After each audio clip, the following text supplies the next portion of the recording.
வணக்கம் மக்களே, இந்த எஸ் குயின்ஸ் வ்ளாக்ஸ்க்கு உங்களை அன்புடன் வரவேற்கிறேன். இன்றைக்கி நம்ம வீடியோவில் ரசம் வைக்கிறது எப்படின்னு பார்க்க போகிறோம். வாங்க வீடியோக்குள்ளே போகலாம். ஒரு தக்காளி சைஸ் புளியை தண்ணியில் ஊற வச்சுக்கோங்க.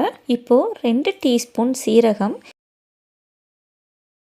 2 டீஸ்பூன் மிளகு, பூண்டு பெருசாக இருந்தால் 5லேருந்து 6 பல் போட்டுக்கோங்க. சின்னதாக இருந்தால் 8லேருந்து 10 பல் பூண்டு சேர்த்துக்கோங்க. 1/2 டீஸ்பூன் மஞ்சள் தூள், 1/2 டீஸ்பூன் பெருங்காயத்தூள், 1 கொத்து கருவேப்பிலை சேர்த்துக்கோங்க. இப்போ மிக்சியில் போட்டு அரைச்சி எடுத்துக்கோங்க. அடுத்தது புளியை நல்லா கரைச்சி வச்சுக்கோங்க. நெக்ஸ்ட்டு தக்காளியை சேர்த்துக்கோங்க. தக்காளியை கட் பண்ணி போட்டால் ஜூஸ் எல்லாம் வெளியே போயிடும்.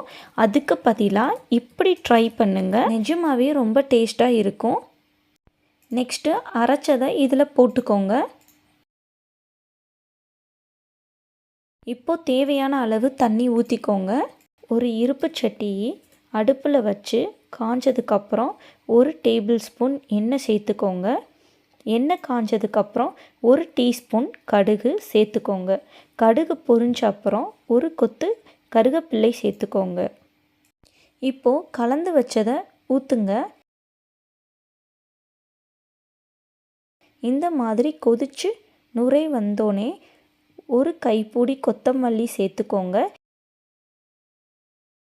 தேவையான அளவு உப்பு சேர்த்துக்கோங்க. அவ்வளோதான், ரசம் ரெடி. சாப்பிட்டு பார்த்து எப்படி இருக்குன்னு சொல்லிட்டு கமெண்ட் பண்ணுங்கள்.